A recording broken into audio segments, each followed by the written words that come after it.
हे मेरे प्यारे दोस्तों, आज का मेरा टॉपिक है छोटानागपुर के सबसे प्राचीन जनजाति। छोटानागपुर के सबसे प्राचीन जनजाति है यहाँ के कुड़मी। छोटानागपुर के कुड़मियों को उस समय मोस्ट एनिसेंट ट्राइब के रूप में जाना जाता था। छोटानागपुर के कुड़मी मुख्य रूप से अफ्रीका से माइग्रेशन होके आज से लगभग 60,000 से 65,000 साल पहले छोटानागपुर क्षेत्र में आया था, जबकि यहाँ के संथाल और मुंडा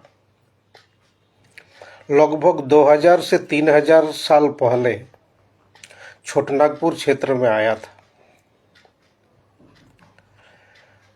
तो कुछ किताबों के तथ्यों से मिली जानकारी के अनुसार ये तो साबित हो जाता है कि छोटानागपुर के कुड़मी आज से 60,000 से 65,000 साल पहले अफ्रीका से माइग्रेशन होके छोटानागपुर के विभिन्न क्षेत्रों में आया था।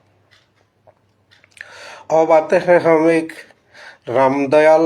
Doctor Ramdayal Munda tribal welfare research institute के अनुसार यहाँ के उरांव के बारे में जानकारी लेते हैं।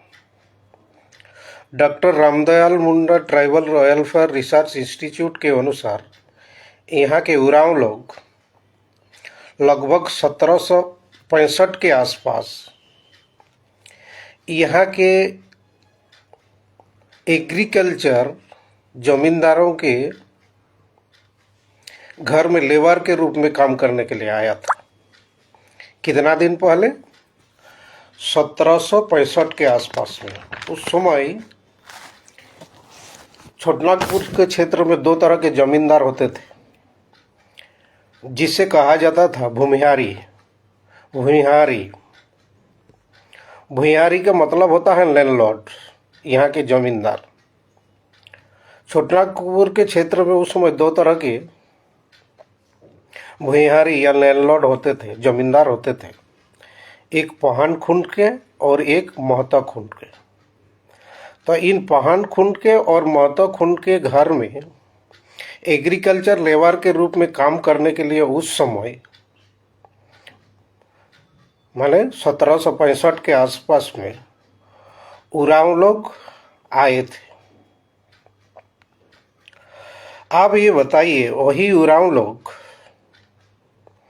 जिनका इतिहास लगभग 1765 के आसपास का है, वो लोग कुड़मी से सर्टिफिकेट मांगता है और कुड़मी का विरोध करता है। और मेरे जानकारी के मुताबिक यही लोग ज़्यादा कन्वर्टेड होके ईसाई बन गए हैं, और ज़्यादातर ईसाई जो कन्वर्टेड हो गए हैं ये लोग कुड़मी का और ज़्यादा विरोध कर रहे हैं।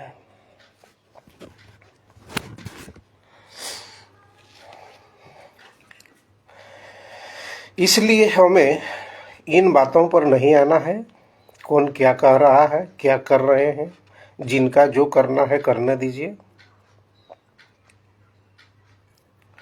आज झारखंड के हर एक कोने में कुड़मी के खून का सुगंध अभी भी मिलता है। आज अगर झारखंड मिला है तो कुड़मी के खून से मिला है, कुड़मी वीरों के शहीद से बना है। अनगिनत कुड़मियों ने खून बहाया है। विनोद बिहारी महतो से लेके शक्तिनाथ महतो से लेके निर्मल महतो से लेके सुनील महतो से लेके रतिलाल महतो से लेके और अनगिनत है। झारखंड के जिस कोने में जाइएगा, झारखंड आंदोलन में कुड़मी शहीद आपको मिलेगा। और आज जो लोग कुड़मी के विरोध कर रहे हैं, ये लोग झारखंड आंदोलन के आसपास में कहीं पर नहीं थे, किसी भी जगह पर इन लोग को देखने को नहीं मिलता था। आज ये लोग कुड़मी का विरोध कर रहे हैं, क्योंकि ये कन्वर्टेड आदिवासी लोग ही ज़्यादा मूल आदिवासी की लाभ खा रहे हैं। ये लोग दो तरफा लाभ ले रहे हैं। एक जो क्रिश्चियन हो गए हैं उसका लाभ ले रहे हैं, दूसरा आदिवासी की लाभ ले रहे हैं। तो इसलिए तो पहले डिलिस्टिंग होना चाहिए, और डिलिस्टिंग होकर इनको आदिवासी की सुविधा से वंचित करना चाहिए। और इनको यही डर है कि कहीं हमारा आदिवासियत हट न जाए। और कुर्मी और यहाँ के आदिवासी जो लोग अभी सरकारी आदिवासी और गैर सरकारी आदिवासी, ऐसे भी 1960 में और 1990 में कुर्मी को गैर आदिवासी की घोषणा किया गया था। तो इनको डर है कि यहाँ के आदिवासी और गैर सरकारी आदिवासी कुर्मी अगर एक हो गया तो हमें दिक्कत होगा, और खास करके उन लोगों को जो यहाँ से बाहरी तत्व आके राज कर रहे हैं। और ये आदिवासी लोगों को वही लोग बहका रहे हैं।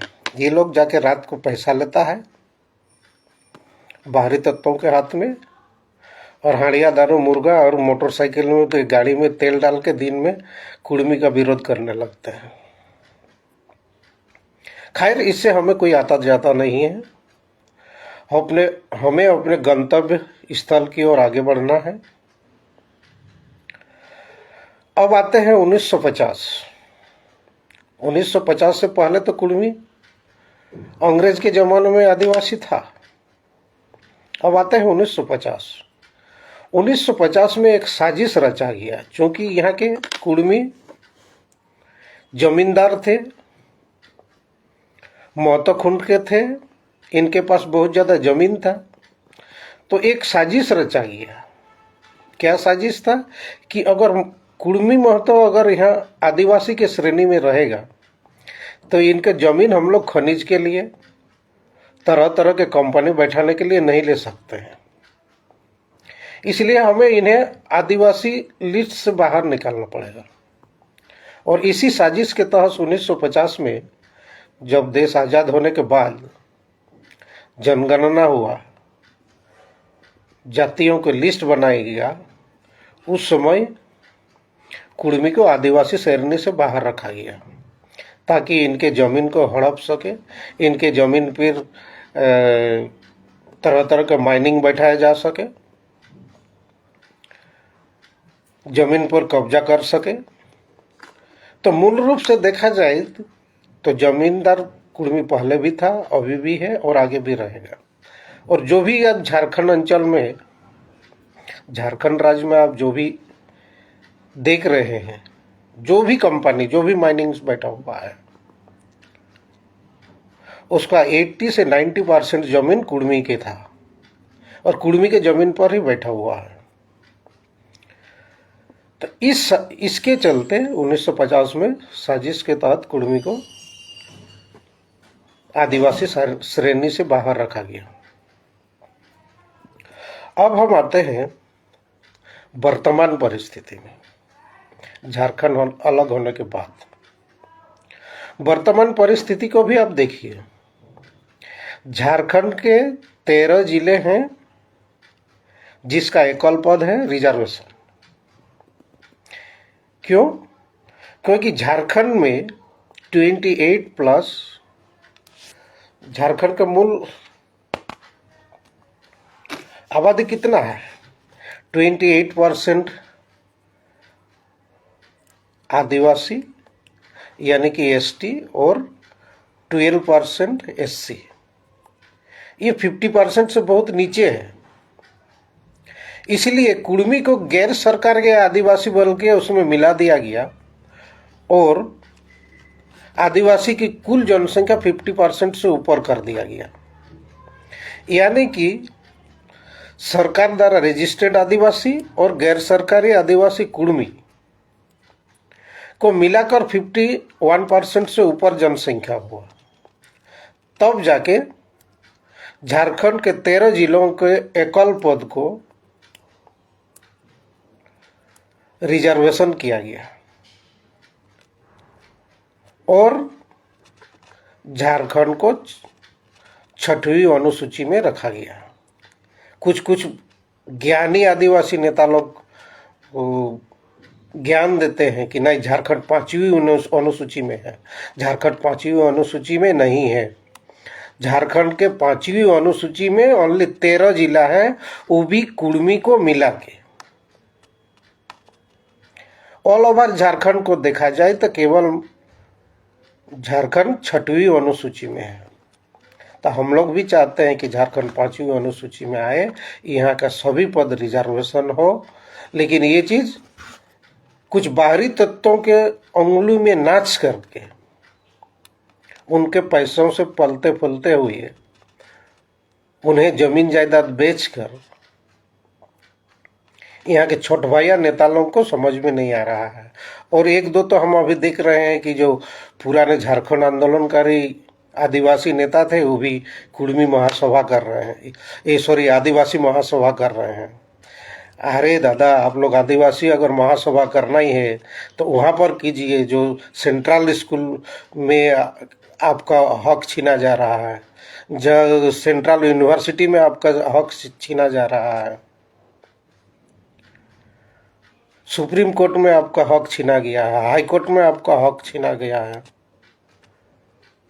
सिविल कोर्ट में आपका हक छीना गया है, सचिवालय में आपका हक छीना गया है, वहाँ पर आप कीजिए आदिवासी महासभा, चलिए आंदोलन कीजिए।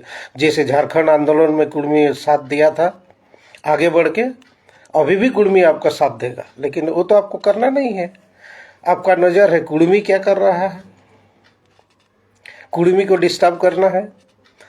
तो इसीलिए कुर्मी आंदोलनकारी भाई, दादा, चाचा, चाची, बहनों से मेरा अनुरोध है, इन लोगों के बातों पर नहीं आए, अपना आंदोलन को तेज कीजिए और आगे बढ़िए। हमें अपने गंतव्य स्थल की ओर जाना है, हमें अपने हक और अधिकार चाहिए।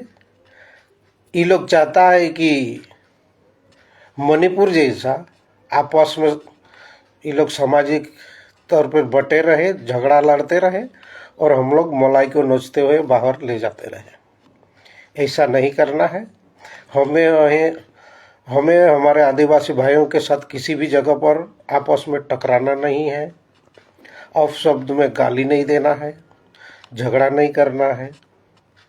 हमें आंदोलन करना है, राज्य सरकार और भारत सरकार से अपना अधिकार लेना है, क्योंकि हमारा अधिकार साजिश के तहत 1950 में भारत सरकार ने छीना है, इन आदिवासी भाइयों ने तो नहीं छीना है। क्योंकि देश आज़ाद होने के बाद उस समय बड़े बड़े उद्योगपतियों और राजनेताओं को लगा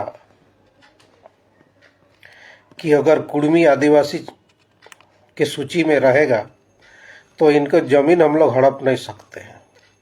और उस जमाने में हमारे कुर्मी लोग बहुत कम मात्रा में पढ़े लिखे थे और दो चार आदमी जो थे वो भी बाहरी कुर्मियों के बहकाव में आ गए थे। और बाहरी कुर्मी लोग जैसे बिहार, यूपी, महाराष्ट्र, कर्नाटक, गुजरात, वहाँ के कुर्मी लोग यहाँ के कुर्मी नेताओं को जो समझाते थे वो लोग वही समझ जाता था और आके वहाँ का प्रचार प्रसार भी करने लगा था। खैर ये बहुत कम समय तक चला, यहाँ के कुर्मियों को समझ में आया कि ये लोग गलत कर रहा है और इसी तत्वों को उल्टा सीधा परस के विभिन्न तरह के सोशल मीडिया में तोड़ मड़ोड़ के डाल के ये लोग कुर्मी की जो मूल इतिहास है उसको प्रचार प्रसार कर रहा है। इसमें कुछ झंडू बम बाहरी सोशल मीडिया वाला भी है, अंडे पंडे संडे मिश्रा तिसरा लटर पटर।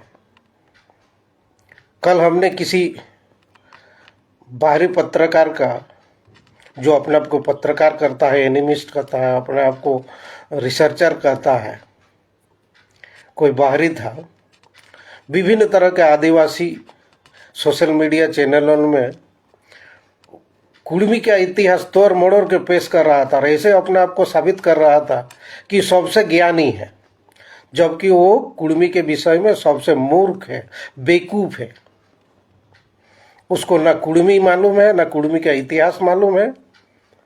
उनको खाली सोशल मीडिया का टीआरपी चाहिए, इसलिए आदिवासी चैनलों का सहारा लो और आदिवासी के जो मूल तत्व है, मूल इतिहास है, उसको तोड़ मड़ोड़ करके सोशल मीडिया में पेश करो। मेरे बोलने में, समझाने में अगर कहीं पर किसी भी तरह का दिक्कत हुआ हो, कोई गलती हो गया है, तो सभी से मेरा क्षमा, मैं सभी से क्षमा मांगता हूँ। और खास करके आदिवासी भाइयों को, मेरी वीडियो बनाने का ये मकसद नहीं है कि आप लोग को किसी भी तरह का ठेस पहुँचे। मेरा वीडियो बनाने का मकसद है हमारे कुर्मी के इतिहास, कुर्मी के अधिकार को सही रूप से सोशल मीडिया में पेश करना। बाकी के लिए जोहार, धन्यवाद।